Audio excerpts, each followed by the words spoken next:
Hello friends. मैं आप सब लोगों का अपने इस एजुकेशनल चैनल पे हार्दिक स्वागत करता हूं। एक लंबे समय के बाद इस चैनल पर वीडियो आने वाला है, इसके लिए मैं माफ़ी चाहता हूं आप सबसे। अब आपको इस चैनल पर रेगुलर वीडियोस देखने को मिलेंगे। आज की इस वीडियो का टॉपिक है 17th बीपीएससी परीक्षा जो कि 2024 में होने वाली है। क्या उस परीक्षा को देने के लिए या उसमें अच्छा स्कोर करने के लिए हमें एनसीईआरटी के बुक्स पढ़ने पड़ेंगे अथवा नहीं पढ़ने पड़ेंगे? इस चीज़ को लेकर के बहुत सारे बच्चे कंफ्यूज हैं और कई वीडियो के कमेंट सेक्शन में ये सवाल आता है कि क्या इस पर इसकी रोल क्या है हमारे बीपीएससी की परीक्षा में एनसीईआरटी के बुक का।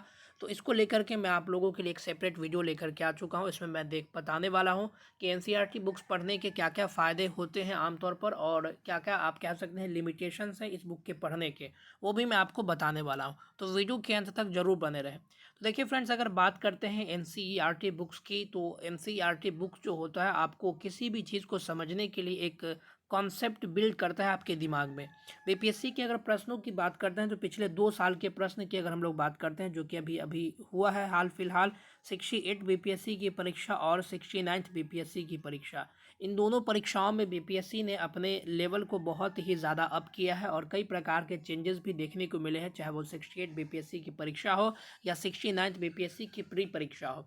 तो बात यह आती है कि अब जो सवाल आपके सामने देखने को मिलते हैं बीपीएससी की परीक्षा में, वो आप वन लाइनर को रट करके जो है वहाँ से जाकर के आप टिक करके सवाल का सही आंसर नहीं बता सकते हैं। इसके लिए आपको एक ब्रॉडर कंसेप्ट जो है आपके दिमाग में होना आवश्यक हो गया है बीपीएससी के प्रश्नों को देखते हुए। तो जहाँ तक बात आती है एनसीईआरटी बुक्स की, तो हाँ, आपको एनसीईआरटी बुक्स जो है वो पढ़ने ही होंगे।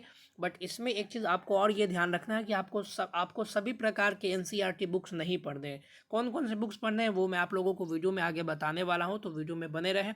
अभी मैं आप लोगों को बताते चलूँ कि इस एनसीईआरटी बुक्स पढ़ने से क्या होगा कि आपको चीज़ों का जो कंसेप्चुअल क्लियरिटी होती है वो आपके दिमाग में बिल्ड होगी।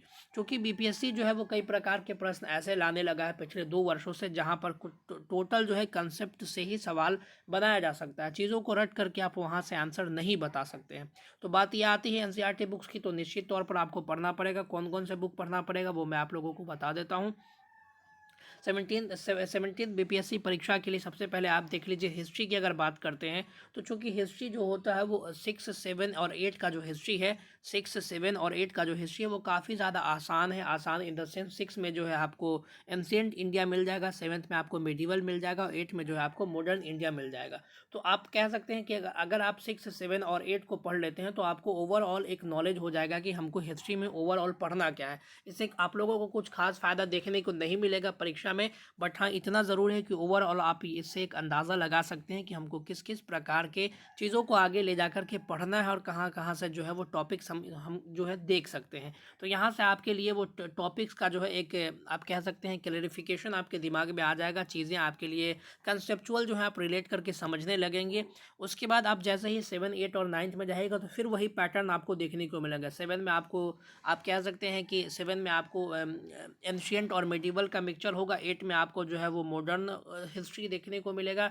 9th की बात करते हैं तो 9th में आपको वर्ल्ड हिस्ट्री यहाँ पर देखने को मिलेगा। इस तरीके से चीज़ें यहाँ पर अलाइन होकर के आगे बढ़ रही हैं। तो आप हिस्ट्री की बात करते हैं तो 6 से लेकर के आपको 12th तक की सभी पुस्तकें पढ़ लेने में आपके लिए फ़ायदेमंद होगा। अगर आप इसको पढ़ लेते हैं तो आपके लिए जो है हिस्ट्री काफ़ी ज़्यादा आसान हो जाएगा। और बीपीएससी की अगर दृष्टि से भी देखा जाए तो आप कह सकते हैं कि हिस्ट्री ही एकमात्र ऐसा सेक्शन है जहाँ जो कि बीपीएससी के लिए काफ़ी ज़्यादा फेवरेबल जो है सेक्शन रहा है, जहाँ बीपीएससी 150 प्रश्नों में से तकरीबन 30 से 35 प्रश्न जो है वो एवरेजली इसी सेक्शन से पूछती है। तो हिस्ट्री आपके लिए जो है वो ओवरऑल अगर देखा जाए तो काफ़ी ज़्यादा इंपॉर्टेंट हो जाता है मार्क्स की दृष्टि से भी, और नंबर ऑफ क्वेश्चन भी यहाँ से जो है वो ज़्यादातर आते हैं। तो यहाँ से आप हिस्ट्री आप लोग 6 to 12 जो है तैयार कर सकते हैं। बात आती है ज्योग्राफी की, तो ज्योग्राफी क्या है, एक कंसेप्चुअल सब्जेक्ट होता है। ज्योग्राफी में आपको बहुत सारी चीज़ें रिलेट करके समझनी होती है। तो 6 से लेकर के 12th तक आप ज्योग्राफी जो है पढ़ सकते हैं। आपको पढ़नी होगी ताकि आप जो है वो आगे जो भी आपके कंसेप्ट आएंगे 11th 12th में, 11th वाला जो सेक्शन है वो आपके लिए थोड़ा सा लेंदी हो सकता है, क्योंकि यहाँ पर बहुत सारे कंसेप्चुअल चीज़ें चीज़ें देखने को मिलेंगे। जिन बच्चों का साइंस बैकग्राउंड होता है वो इन सभी चीज़ों को समझने में थोड़ी सी जो है उनको दुविधा आती है। बट अगर आप 6 से लेकर के 7, 8 और 9th इन सभी किताबों को पढ़ लेते हैं 10th को, तो वहाँ 11th वाला भी आपको समझने में काफ़ी आसानी हो जाएगी। वो पूरा का पूरा कंसेप्चुअल बेस्ड है, तो वहाँ चल करके आपको किसी भी प्रकार की कोई दिक्कत नहीं झेलनी पड़ेगी।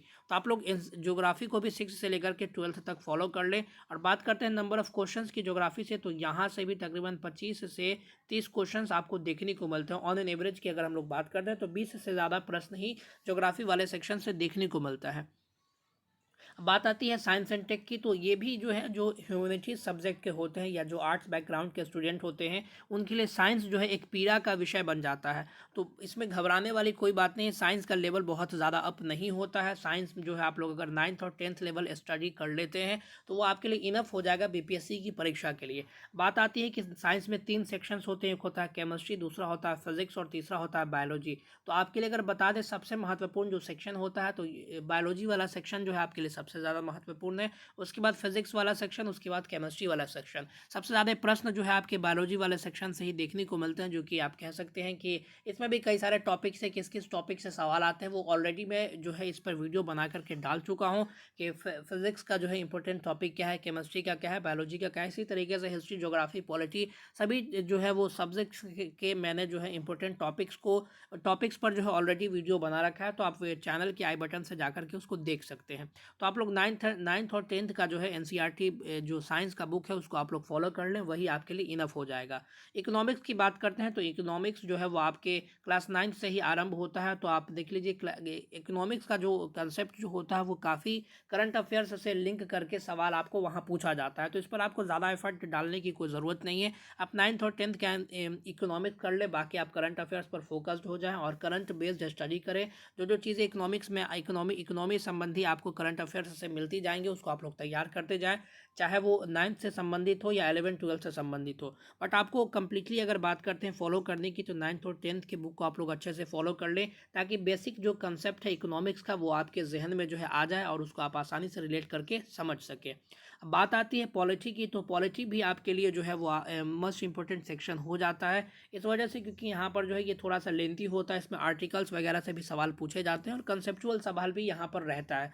तो बात आती है पॉलिटी की, तो पॉलिटी भी आप लोग 6 से फॉलो कर सकते हैं, बट इसमें बहुत सारी बेसिक चीज़ें बताई गई हैं। अगर आपका बेसिक कमज़ोर है, जैसे इन द सेंस आप पार्लियामेंट के विषय में नहीं जानते हैं, वो लोअर हाउस क्या है, अपर हाउस क्या है, इसके विषय में आप लोग नहीं जानते हैं, किस तरीके से जो है वो ज़ीरो सेशन होता है संसद में, वो सब के विषय में अगर आप लोग नहीं जानते हैं, यानी आपको अगर बेसिक जानकारी पूरी प्राप्त करनी है तो आप जो है 6 से पॉलिटी को फॉलो कर सकते हैं। बट आपके लिए बेसिक चीज़ें क्लियर हैं या बेसिक चीज़ें आप जानते हैं तो आप 11 12 का जो है वो पॉलिटी फॉलो कर ले, वही आपके लिए इनफ हो जाएगा। बाकी आप जो है वो क्या बोलते हैं आर्टिकल्स वगैरह जो है अलग से आपको नोट्स तैयार करके फॉलो करना पड़ेगा, सोर्स आपको पता करने पड़ेंगे। इंडियन कॉन्स्टिट्यूशन के वहाँ से भी बहुत सारे सवाल आपको देखने को मिलते हैं। इसका भी मैंने जो है ऑलरेडी इंपॉर्टेंट टॉपिक का वीडियो जो है बना रखा है, वहाँ से जाकर के आप इसको देख सकते हैं।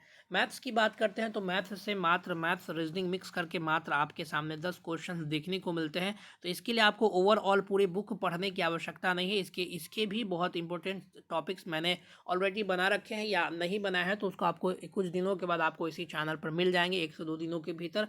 तो वहाँ से वही सारे टॉपिक्स आप लोग तैयार कर ले मैथ्स में, वो आपके लिए इनफ हो जाएंगे। पूरे आपको 9th 10th 11 12 किस चीज़ों को फॉलो करने की आवश्यकता नहीं है। 9th और 10th लेवल आपके लिए जो है वो मैथ्स काफ़ी हो जाता है, उस लेवल के अगर आपका बेस है तो वहाँ से आप चीज़ों को लिंक करके समझ सकते हैं। तो ये था ओवरऑल एनसीईआरटी बुक्स से संबंधित, आपको हमने बताया कि एनसीईआरटी बुक का क्या रोल है बीपीएससी की परीक्षा में और आपको कौन कौन सी किताबें पढ़नी है वो भी मैंने आप लोगों के बीच क्लियर कर दिया। तो फ्रेंड्स उम्मीद करते हैं कि आप लोगों को वीडियो पसंद आया होगा। अगर वीडियो अच्छा लगा तो इसे लाइक व अपने दोस्तों के साथ शेयर करना ना भूलें और कमेंट करके बताएं कि आपका वीडियो का कौन सा पार्ट सबसे अच्छा लगा। फ्रेंड्स मिलते हैं अगले वीडियोज़ में, तब तक के लिए धन्यवाद। God bless you all.